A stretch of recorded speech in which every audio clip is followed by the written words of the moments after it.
Hello all welcome to political point. So తెలంగాణలో sir ప్రక్రియ అంటే ఓ పక్కన కాంగ్రెస్ గాని, అటు ప్రధాన ప్రతిపక్షం బీఆర్ఎస్ గాని కొంత భయపడుతున్న ఛాయలైతే కనిపిస్తూ ఉన్నాయి. ముఖ్యంగా పోలింగ్ స్థాయి నేతలు ఎవరైతే ఉన్నారో వారు, అలాగే కార్యకర్తలు ఉన్నారో వాళ్ళతో జరిగే సమావేశాల్లో కూడా అగ్రనేతలు పాల్గొంటున్నారు.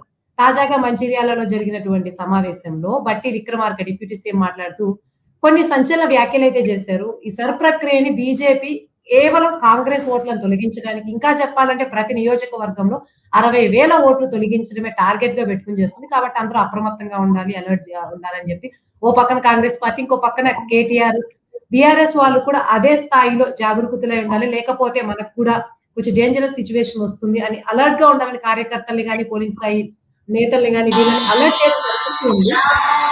సో ఓవరాల్‌గా చూస్తే సర్ ప్రక్రియలో పారదర్శకత లోపించింది అన్న విమర్శలు బీజేపీ ఎక్కడైతే పాలిత రాష్ట్రంగా లేదో అందులోను వెస్ట్ బెంగాల్‌తో వచ్చినప్పటి నుంచి ఎక్కువయ్యాయి. అందులోను ఈవీఎంస్ కూడా వెంటనే అధికారంలోని వచ్చిన నెల రోజుల లోపే అవి ధ్వంసమైపోవడం, ఇవన్నీ కూడా చాలా అనుమానాలకు తావిస్తున్నాయి. సో ఈ విషయంలో నిజంగానే సర్ ప్రక్రియ రానున్న తెలంగాణ ఎన్నికల్ని ప్రభావితం చేస్తుందా? నిజంగా లేకపోతే పారదర్శకంగానే జరుగుతుందా? ఈ విషయం గురించి డీటెయిల్‌గా మాట్లాడడానికి మనతో ఇద్దరున్నారు. ముందు డాక్టర్ దేవేంద్ర పూల గారు సెస్ నుంచి రీసెర్చ్ ఫెలోగా చేస్తూ ఉన్నారు.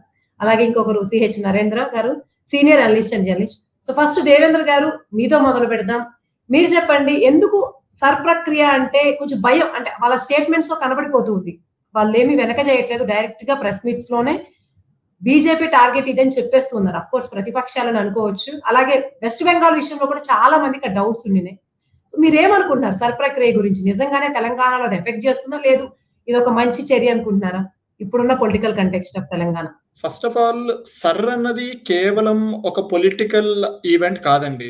సర్ అన్నది 4 ఆస్పెక్ట్స్ కలిగి ఉన్నాయి. ఫస్ట్ ఆస్పెక్ట్, సర్ అన్నది మనకు ఒక administrative aspect. Special intensive revision అన్నది రిప్రజెంటేటివ్స్ ఆఫ్ పీపుల్స్ యాక్ట్ 1951 వీటి ప్రకారం మనకు కొన్ని సంవత్సరాల తరువాత ఈ మరణాల వల్ల అయితే కావచ్చు, మైగ్రేషన్ వల్ల అయితే కావచ్చు, election commission of India electoral roll ని రీఫైన్ చేయాలి అన్నది లెజిస్లేటివ్ బ్యాక్డ్ మ్యాండేట్. లెజిస్లేషన్ ప్రకారం ఖచ్చితంగా చేయాలి. ఇక్కడ రివిజన్ అన్నది ఎవ్రీ ఇయర్ జరుగుతుంది. ప్రతి ఎలక్షన్స్ కి ముందు ఎలక్టరేట్ ని రిటర్నింగ్ ఆఫీసరు, అక్కడ పోలింగ్ ఆఫీసర్ ఎవరైతే ఉంటారో ఎలక్షన్లకు ముందు ఆ ప్రక్రియ ఎవ్రీ ఎలక్షన్ సైకిల్ అప్పుడు జరుగుతుంది. కాకపోతే స్పెషల్ ఇంటెన్సివ్ రివిజన్ అన్నది 1950 ఆర్పిఎస్ యాక్ట్ ప్రకారం మనకు ఈ 20 ఇయర్స్ లేదా 10 ఇయర్స్ దానికి ప్రాతిపదికన ఇన్ని ఏళ్ల తర్వాత ఎస్ఐఆర్ ని తీసుకొని రావాలి అని ఒక స్టాండర్డ్ లేదు. ఫర్ ఎగ్జాంపుల్, మనకు బీహార్ లో 17 ఇయర్స్ తర్వాత జరిగింది. ఇప్పుడు తెలుగు రాష్ట్రాల్లో 20 ఏళ్ల తర్వాత జరుగుతూ ఉన్నాయి. వేరే రాష్ట్రంలో 10 ఇయర్స్ తర్వాత జరగచ్చు. సో ఇది ఒక అడ్మినిస్ట్రేటివ్ ఆస్పెక్ట్. ఇది ఏదో ఇప్పుడు స్పెషల్ గా బీజేపీ తీసుకొని వచ్చింది కాదు, రేపు వేరే గవర్నమెంట్ వస్తే ఆగిపోయేది కాదు. సెకండ్ థింగ్, టెక్నికల్ ఆస్పెక్ట్స్ ఏంటి అంటే, ఇందులో డిలీషన్ చేయాలన్నా అడిషన్ చేయాలి అన్నా లెజిస్లేటివ్ యాక్ట్స్ దానికి నిర్దిష్టమైన డెఫినేషన్స్ ఇస్తున్నాయి. ఫర్ ఎగ్జాంపుల్, ఒక ఓటర్ ని, అంటే ఇప్పుడు ఆల్రెడీ ఎన్రోల్ అయి ఉన్న ఒక ఓటర్ ని డిలీట్ చేయాలంటే 6 months లో అతను అక్కడ డోమిసైల్ ని డిఫైన్ చేయడానికి కూడా యాక్ట్ లో కొన్ని నిర్దిష్టమైన పదాల్ని వాడడం జరిగింది. సో ఇవి purely technical aspects. But third thing ఏంటి అంటే పొలిటికల్ ఆస్పెక్ట్స్. ఇప్పుడు ఇన్నేళ్ల తరువాత, ఆల్మోస్ట్ ఎర్లీ 2000 తర్వాత ఫస్ట్ టైం జరుగుతుండటంతో దీంట్లో బీజేపీ ఏదో చేస్తుంది అని ప్రతిపక్షాలు ఆరోపిస్తున్నాయి. Fourth aspect, social and demographic aspects. Definite గా ఇన్నేళ్ల తర్వాత అది ఇల్లీగల్ మైగ్రెంట్స్ కావచ్చు, లేదా 2-3 చోట్ల ఓట్ రైట్ కలిగి ఉన్న వాళ్ళు కావచ్చు, లేదా ఈ మరణాలు, మైగ్రేషన్, మ్యారేజెస్, ఇలా చాలా ఆస్పెక్ట్స్ వల్ల కొంతమంది తమ ఓటింగ్ రైట్ ని డిఫరెంట్ గా, అంటే లీగల్ గా కాకుండా ఇల్లీగల్ గా ఎక్సర్సైజ్ చేస్తున్నారు అన్నది స్టాటిస్టిక్స్ ప్రకారం కూడా తెలుస్తుంది. డిఫరెంట్ రీజన్స్ వల్ల కొంతమంది 2-3 ఓట్లు కలిగి ఉన్నారు, కొంతమంది ఇల్లీగల్ మైగ్రెంట్స్ ఓటర్ కార్డ్స్ వచ్చాయి, ఎర్రర్స్ ఉన్నాయి, అంటే ఫాల్స్ ఎక్స్క్లూజన్స్ ఉన్నాయి, ఫాల్స్ ఇంక్లూజన్స్ ఉన్నాయి. దానివల్ల socio demographic profile of the electorate అన్నది మారుతుంది. సో ఈ 4 ఆస్పెక్ట్స్ ఉన్నాయి. కాకపోతే పాలిటీషియన్స్ కామెంట్స్ వల్ల ఇప్పుడు పొలిటికల్ ఆస్పెక్ట్స్ ఆఫ్ సర్ అన్నది హైలైట్ అవుతుంది. సో నన్ను అడిగితే ఇది పొలిటికల్ పార్టీస్ మనకు బీహార్ ఎలక్షన్స్ కు ముందు కాంగ్రెస్ దీన్ని హైలైట్ చేసింది. అది కర్ణాటకలో మహదేవపుర కాన్స్టిట్యున్సీ గురించి రాహుల్ గాంధీ ఎప్పుడైతే ప్రజెంటేషన్ ద్వారా ఇచ్చి బ్రెజిలియన్ మోడల్ ని హర్యానాలో ఓటింగ్ రైట్ కలిగి ఉంది అని చెప్పారు. అప్పుడు బీహార్ లో నిజంగానే ఒక బజ్ వచ్చింది, నిజంగానే SIR ఏదో జరుగుతుంది. ఆ తర్వాత chief election commissioner Gyanesh Kumar ఒక ప్రెస్ కాన్ఫరెన్స్ పెట్టి మీరు ఈ డేటాని ఎలా అడుగుతారు, మీ అక్కలది చెల్లెలది ఇలా అడుగుతారా అని ప్రశ్నించడం. సో ఒక అడ్మినిస్ట్రేటివ్ టెక్నికల్ ఆస్పెక్ట్ ని కాస్త పూర్తి పొలిటికల్ ఆస్పెక్ట్ గా మార్చేశారు. బట్ ప్రతిపక్షాలు బీజేపీని టార్గెట్ చేయడం వల్ల నాకు తెలిసి బీజేపీకి జరుగుతున్న చెడు కన్నా కూడా మంచే జరుగుతుంది. అటు బీహార్ ఎలక్షన్స్ లోను, ఇటు వెస్ట్ బెంగాల్ ఎలక్షన్స్ లోను సర్ను పదే పదే కాంగ్రెస్ అలాగే టీఎంసీ బీజేపీకి వ్యతిరేకంగా తీసుకుని వెళ్ళడానికి ట్రై చేసాయి. బట్ రెండు స్టేట్స్ లోను అపోజిషన్ యొక్క నరేటివ్ అన్నది బీజేపీకి హిందూ కన్సాలిడేషన్ లో ఉపయోగపడింది తప్ప దానివల్ల బీజేపీకి వచ్చిన నష్టమేం లేదు. ఇప్పుడు తెలుగు రాష్ట్రాల్లో కూడా సర్ని మరింత ఉధృతంగా ప్రతిపక్షాలు బీజేపీని టార్గెట్ చేయడానికి ఉపయోగిస్తే మరొక్కసారి ఇది హిందూ కన్సాలిడేషన్ కు ఉపయోగపడుతుంది తప్ప వేరేదని నేను అనుకోవట్లేదు. But technical and administrative aspects కి సంబంధించి election commission of India clear చేయాల్సిన అంశాలు చాలా ఉన్నాయి SIR కి సంబంధించి. థ్యాంక్ యూ దేవేంద్ర గారు. సో నరేంద్ర గారు మీరు చెప్పండి. దేవేంద్ర గారు వెరీ క్లియర్ గా ప్యూర్లీ దీనిలో ఏమి కాన్స్పిరసీ లేదు, ఓట్లు తొలగించాలన్నా చాలా టెక్నికల్ అన్ని 4 ఆస్పెక్ట్స్ వివరించారు. కేవలం ప్రతిపక్షాలు దాన్ని వాడుకుంటున్నాయి తప్ప అంటే దాని వల్ల ఏమీ జరిగింది లేదన్నట్టే చెప్పారు. సో ఒక అనలిస్ట్ గా మీరు చూసినప్పుడు మీరేమనుకుంటున్నారు? మీరు దేవేంద్ర గారితో ఏకీభవిస్తున్నారా? నిజంగా అంత భయం లేకపోతే ప్రతిపక్షాలు ఎందుకు అంత భయపడుతున్నాయి? మీ అనాలిసిస్ ఏంటో చెప్పండి. అసలు ప్రజాస్వామ్యానికి ప్రాథమికమైనటువంటి మౌలికమైనటువంటి ఆధారం ఒక పారదర్శకతో కూడినటువంటి ఎటువంటి లోటుపాట్లు లేనటువంటి ఎన్నికల ఓటర్ల జాబితా ఉండటం, అర్హులైన వాళ్ళందరూ కూడా ఓటుకు కల్పించడం, ఓటు వేసే అవకాశం కల్పించడం అనేది ఒక సజీవమైన ప్రజాస్వామ్యానికి ప్రాథమికమైనటువంటి లక్షణంగా ఉండాలి. అయితే మన కారణాలు ఏమైనప్పుడు కూడా మన దేశంలో మన ఓటర్ల జాబితా అనేది మొదటగా ఇప్పటి నుంచి కాదు ఎప్పుడు కూడా తీవ్రమైనటువంటి లోపభూయిష్టాలతో ఉండటం, అర్హులైన వాళ్ళకి చాలా ఓట్లు లేకపోవటం, దాన్ని కొన్నిసార్లు అధికార పార్టీలు రాజకీయ నాయకులు దాన్ని మ్యానిపులేట్ చేయటం కూడా జరుగుతుంది. తర్వాత ముఖ్యంగా ఎన్నికల ముందు ఎన్నికల కమిషన్ ఓటర్ల జాబితాను ప్రకటిస్తుంది. దాంట్లో ఉన్న పేర్లు పోలింగ్ బూత్కి వెళ్ళేసరికి పోలింగ్ బూత్ లో కనిపించట్లేదు. ఈ విధంగా అనేక లోపాలు మన ఎన్నికలలో ఉండటం వల్ల చాలాసార్లు అనేక ఆరోపణలు, అనేక ఉదంతాలు కూడా మనం చూస్తాం ఎన్నికల టైంలో. అనేది అని చెప్పినట్లు కూడా ఇది అప్పుడప్పుడు ఈ చట్ట ప్రకారం ఎన్నికల కమిషన్ బాధ్యతలో విధిగా జరుగుతుంది. అయితే ఈ జరపటంలో పారదర్శకత అనేది లోపించటం వల్లనే ఇప్పుడు అనేక అనుమానాలు వస్తున్నాయి, అనేకమైనటువంటి దీని మీద వస్తున్నాయి. వాస్తవానికి బీహార్లో కానీ, బెంగాల్లో కానీ, ఇతర రాష్ట్రాల్లో జరిగిన ఎన్నికల్లో చూస్తే వలన ఓట్లు ఏదైతే కోల్పోయారని చెప్తున్నారు ఆ మేరకు కేవలం బీజేపీ లాభపడిందని లేదు. వలన ఓట్లు పెద్ద సంఖ్యలో పోయిన నియోజకవర్గాల్లో బీజేపీతర పక్షాలు అంటే ఓటు గెలిచిన వారి యొక్క మెజార్టీ ఎంత వచ్చిందో దానికన్నా కూడా ఎక్కువ ఓట్లు పోయినప్పుడు కూడా తీసినప్పుడు కూడా బీజేపీతర పక్షాలు గెలిచిన నియోజకవర్గాలు కూడా చాలా ఉన్నాయి. కాబట్టి బీజేపీ ఏకపక్షంగా కేవలం ఓట్లు తీసివేయటం వల్ల మాత్రమే గెలుస్తుంది, దీని ఉపయోగపడుతుంది, ప్రతిపక్షాలు ఓడిపోతాయని చెప్పడానికి లేదు.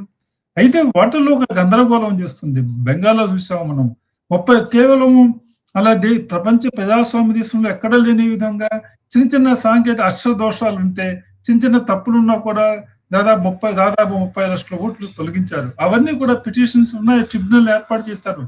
అవన్నీ తీర్పు ఒక జడ్జి చెప్పారు, రిజైన్ చేసిన జడ్జి తాను డీల్ చేసినటువంటి అన్ని అప్లికేషన్లో కూడా 99% వాళ్ళకి తిరిగి ఓటు ఇచ్చానని, అంటే అన్యాయంగా ఓట్లు తీశారు అనేది స్పష్టం అవుతుంది. అవన్నీ కూడా ట్రిబ్యునల్లో పరిష్కారం కావాలంటే కనీసం 4 ఏళ్ళు పడుతుంది అంటున్నారు. ఈ విధంగా ఇష్టం వచ్చినట్లు ఓట్లు తీసివేయటం వల్ల, చేర్చడం వల్ల ఇటువంటి అనుమానాలు వస్తున్నాయి. భారీ సంఖ్యలో ఒకేసారి తీసేయటం వల్ల. ముఖ్యంగా దీనికి కారణం ఏం చెప్తున్నారు? దేశంలో చొరబాటుదారులు కానీ, లేకపోతే రోహింగ్యా ముస్లింలు కానీ, వీళ్ళంతా కూడా అనధికారికంగా భారత పౌరులు కాని వాళ్ళు వచ్చి దేశంలో ఓటర్లుగా చేరారు. వాళ్ళు వాళ్ళని తీసేయడం కోసం ఈ ప్రక్రియ అవసరం అని చెప్తున్నారు. అయితే ఇప్పుడు ఓట్లు తీసేసిన వాళ్ళు ఎంతమంది రోహింగ్యాలు ఉన్నారు, ఎంతమంది చొరబాటుదారులు ఉన్నారు అనేటువంటి గణాంకాలు ఇంతవరకు ఎన్నికల కమిషన్ కానీ ప్రభుత్వాలు కానీ ఇవ్వలేకపోతున్నాయి. అంటే వాళ్ళు చెప్పిన విధంగా చెప్పినటువంటి ఏదో క్లెయిమ్ చేస్తున్నారు, ఇవాళ తీసివేసిన ఓట్లన్నీ కూడా న్యాయబద్ధమైనవి, దానికి తగిన ఆధారాలు ఇవ్వలేకపోతున్నారు. దానివల్ల అనేక అనుమానాలు వస్తున్నాయి. మరొక వంక ఈ ప్రక్రియలో బిఎల్ఓలు ఉండటం, రాజకీయ పార్టీలు కూడా వాళ్ళకి ఫీల్డ్ లెవెల్లో వాళ్ళ చాలా మంది రాజకీయ పార్టీలు ఫీల్డ్ లెవెల్లో కార్యకర్తలు అనేది లేకుండా ప్రతిదీ కూడా ప్రతి రాజకీయ కార్యకలాపాలు కూడా అద్దెకి మనుషులు తీసుకొచ్చి చివరికి ఇంటింటి ప్రచారం కూడా అద్దెకి మనుషులు తీసుకొచ్చి జరిపించటం వలన వాళ్ళ ఆర్గనైజేషన్ స్ట్రెంత్ అనేది వాళ్ళ లేకపోవటం వలన ఈ మొత్తం సరైన కసరత్తుని పర్యవేక్షించి క్షేత్రస్థాయిలో స్తోమత రాజకీయ పార్టీ తగ్గిపోతుంది. దానివల్ల కూడా ఇలాంటి విమర్శలు వస్తున్నాయి. దీన్ని అదే పైగా ఎన్నికల సమయంలో ఎన్నికలు జరుగుతూ ఉండగా ఈ సర్ ప్రక్రియ చేపట్టడం, ఓటర్లో మార్పు చేయటం, సుప్రీంకోర్టు గతంలో తీర్పు ఇచ్చింది.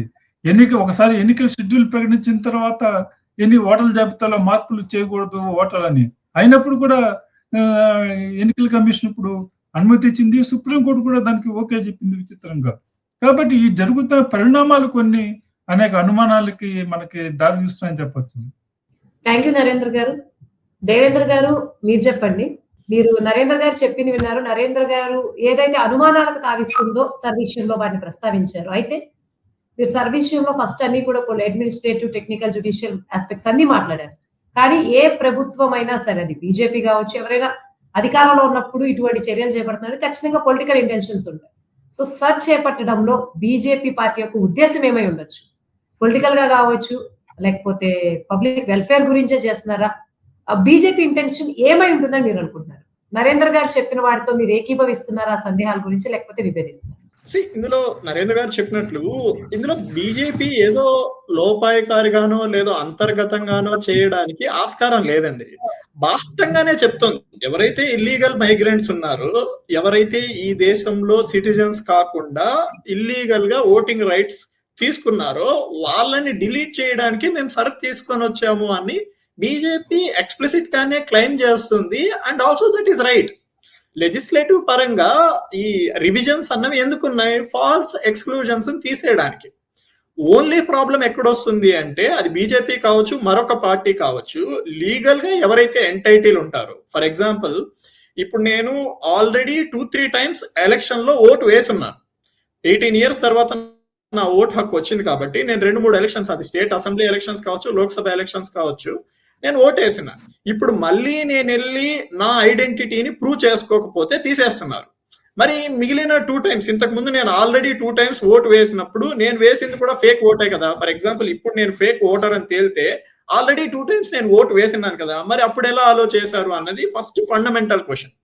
సో ఇప్పుడు మళ్ళీ ఐడెంటిటీని ప్రూవ్ చేసుకొని రావాల్సిన పరిస్థితులు ఎందుకు వస్తున్నాయి?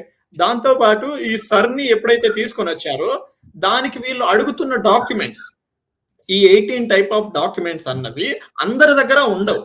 And for at particular point of time supreme court intervene అయ్యి ఆధార్ ని కూడా కన్సిడర్ చేయండి అని చెప్పాల్సిన పరిస్థితి వచ్చింది. సో ఇది క్లియర్ గా అడ్మినిస్ట్రేటివ్ మిస్టేక్స్. ఇప్పుడు పార్టీలు కూడా నా ఉద్దేశంలో ఒకవేళ బీజేపీ దీన్ని యూజ్ చేసుకొని తమ ఓటర్స్ ని నంబర్స్ పెంచుకొని అపోజిషన్ ఓట్స్ ని తీసేయాలి అన్న ఒక ఇంటెన్షన్ తోనే చేస్తున్నప్పటికీ ఖచ్చితంగా దాన్ని ప్రజల్లోకి తీసుకుని వెళ్ళాలి. దాంట్లో అపోజిషన్ పార్టీస్ డౌట్ పడాలి, దానికి ఆస్కారం లేదు. కానీ అలా తీసుకొని వెళ్ళడంలో ఫెయిల్ అయ్యాయి అన్నది వెస్ట్ బెంగాల్ కావచ్చు, ఢిల్లీ ఎలక్షన్స్ కావచ్చు, అంతకుముందు జరిగిన బీహార్ ఎలక్షన్స్ కావచ్చు, క్లియర్ గా తెలుస్తుంది. ప్రజల్లోకి సర్ ఇష్యూని తీసుకొని వెళ్లాల్సిన పద్ధతిలో తీసుకొని వెళ్ళలేదు. ఒకవేళ పార్టీలు, అపోజిషన్ పార్టీస్ తీసుకొని వెళ్ళినా కానీ ప్రజలు దానికి ఆమోదించలేదు. బీజేపీ ఏదో దీన్ని ఇల్లీగల్ గా చేస్తుంది అని దాన్ని ఆమోదించలేదు అన్నది ఎలక్టోరల్ మ్యాండేట్ నుంచి క్లియర్ గా తెలుస్తుంది. సో నాకు తెలిసి ఇప్పుడున్న ప్రతిపక్షాలు చేయాల్సింది ఏంటి అంటే, అడ్మినిస్ట్రేటివ్ ఆస్పెక్ట్స్ లో ఫర్ ఎగ్జాంపుల్ ఇప్పుడు డిలీషన్స్ అన్నవి, ఒక రైట్ఫుల్ ఓటర్ యొక్క ఓట్ రైట్ అన్నది డిలీట్ అవుతుంటే అడ్మినిస్ట్రేటివ్ ఆస్పెక్ట్స్ లో దేని వల్ల జరుగుతుంది? ఫర్ ఎగ్జాంపుల్ అతని దగ్గర లీగల్ డాక్యుమెంట్స్ లేదు, ఉన్న లీగల్ డాక్యుమెంట్స్ ని అలో చేయడానికి ఎలక్షన్ కమిషన్ ఆఫ్ ఇండియాకి పిటిషన్ ఇవ్వాలి. లేదు ఫర్ ఎగ్జాంపుల్ ఇప్పుడు నేనే ఉన్నాను, నేను సో ఆంధ్రప్రదేశ్ లో పుట్టాను, బట్ తెలంగాణకి మూవ్ అయ్యాను. ఎన్ని నెలల తర్వాత నా ఓట్ రైట్ ని తీసేయచ్చు అక్కడ అన్నదానికి ఆర్టీఏ యాక్ట్ 1950లో డెఫినేషన్ లేదు. ఆర్డినరీ రెసిడెంట్ అన్న వర్డ్ మాత్రమే ఉంది. సో ఇవి clearly technical. Administratively speaking these are very technical words and fight అన్నది అపోజిషన్ పార్టీస్ దీనిపైన చేయాలి. అలాగే స్పెషల్ రివిజన్స్ అన్నవి కూడా ఎప్పుడు చేయాలి, ఎవరు చేయాలి, అండ్ మోర్ ఇంపార్టెంట్లీ పార్టీలు ఇప్పుడెందుకు భయపడుతున్నాయి? అది రాహుల్ గాంధీ కావచ్చు, బీజేపీలో ఉన్న వాళ్ళు కావచ్చు, ఎవరన్నా కావచ్చు. ప్రతి పార్టీకి కూడా గవర్నమెంట్ కి ఎలా అయితే బిఎల్ఓ బూత్ లెవెల్ ఆఫీసర్స్ ఉంటారో, ప్రతి పార్టీకి బిఎల్ఏస్ ఉంటారు, బూత్ లెవెల్ ఏజెంట్స్. సో ఒక బూత్ లెవెల్లో ఇన్ని ఓట్లు తొలగిస్తున్నప్పుడు, అంటే గంపగుత్తుగా ఒకేసారి ఓట్లను తొలగించాల్సి వచ్చినా కానీ, లేదా యాడ్ చేయాల్సి వచ్చినా కానీ, అక్కడున్న బిఎల్ఏస్ కి, పార్టీ ఏజెంట్ల గురించి చెప్తున్నాను, వాళ్ళకి తెలిసే ఛాన్సెస్ ఉన్నాయి. పార్టీలు ఇంతకు ముందున్న ఈ క్యాడర్, లోకల్ రూట్ క్యాడర్ ఏదైతే ఉన్నాయో వాటిని మెయింటైన్ చేయకపోవడం వల్లే ఇటువంటి ప్రాబ్లమ్స్ వస్తున్నాయి. మహదేవ్పురా గురించి ప్రజెంట్ చేసినప్పుడు కాంగ్రెస్ మహదేవ్పురాలో ఆయా కాన్స్టిట్యున్సీల్లో ఉన్న బూత్ లెవెల్ ఆర్గనైజేషన్ వర్కర్స్ ని కానీ ట్రైన్ చేసి ఆ క్యాడర్ స్ట్రెంత్ ని అలాగే ఉంచుకోగలిగింటే ఆ ప్రాబ్లం అనేది మొదట్లోనే తెలిసేది. ఎలక్షన్లు ముందొచ్చి తర్వాత ప్రజెంటేషన్స్ ఇవ్వడం కన్నా కూడా ఇమ్మీడియట్ గా, ఫర్ ఎగ్జాంపుల్ ఒక 30 ఓట్స్ ఒక బూత్ లో ఒక 30 ఓట్స్ ఇమ్మీడియట్ గా యాడ్ అవుతూ ఉంటే లేదా డిలీట్ అవుతూ ఉంటే అక్కడ బూత్ లెవెల్ ఏజెంట్స్ కానీ పార్టీకి యాక్టివ్ గా ఉంటే అప్పుడే దాన్ని ఫ్లాగ్ చేసేవాళ్ళు. సో పార్టీలు అటువంటి థింగ్స్ వదిలేసే వేరే బీజేపీ ఆ సంస్థాగత ఆర్గనైజేషనల్ స్ట్రెంగ్త్ ని మిగిలిన పార్టీల కన్నా చాలా గొప్పగా మెయింటైన్ చేస్తుంది. అది ఆర్ఎస్ఎస్ వల్ల కావచ్చు, లేదా ఈ బీజేపీ ఇప్పుడు తీసుకొని వస్తున్న ఎలక్షనీరింగ్ మెకానిజం వల్ల కావచ్చు. ఆర్గనైజేషనల్ స్ట్రెంగ్త్ అన్నది క్యాడర్ లెవెల్లో, లోకల్ క్యాడర్ లెవెల్లో చాలా స్ట్రాంగ్ గా ఉంది. సో నేను అనుకోవడం పార్టీలు ఒకటి అడ్మినిస్ట్రేటివ్ లెవెల్లో ఎలక్షన్ కమిషన్ ఆఫ్ ఇండియాని అలాగే లీగల్ ప్లాట్ఫామ్స్ ని యూజ్ చేసుకొని దీన్ని ఒకవేళ అంటే ఒక రైట్ఫుల్ ఓట్ ని తొలగించడానికి బీజేపీ ఏదైతే టాక్టిక్స్ ఒకవేళ యూజ్ చేస్తుందో వాటికి అగేన్స్ట్ గా ఫైట్ చేయడానికి ఉన్న టూల్స్ కూడా వీళ్ళు యూజ్ చేసుకోవాల్సింది.